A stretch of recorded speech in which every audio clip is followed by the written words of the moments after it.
नए नए गाने वीडियो देखने के लिए डीजे मनीराम देशराज चैनल को सब्सक्राइब करें।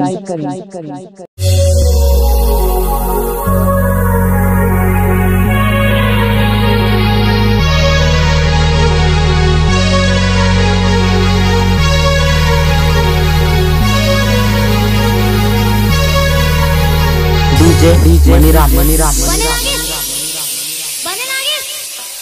थोड़ा जोर से पुकारो तो ना।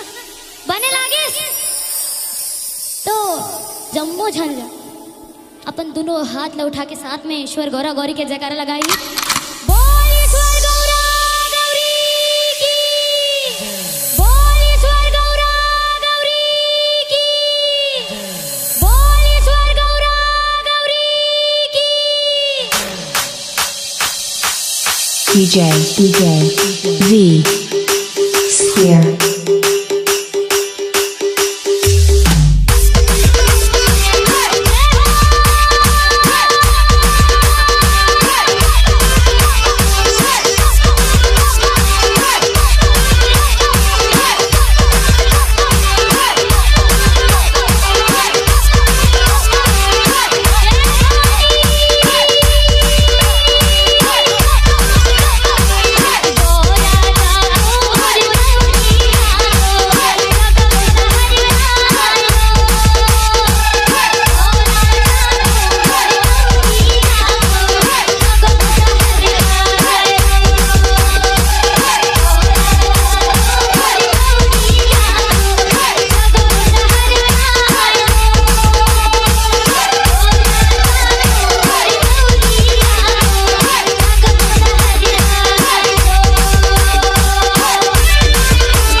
डीजे मनीराम फुलवारी तारा जो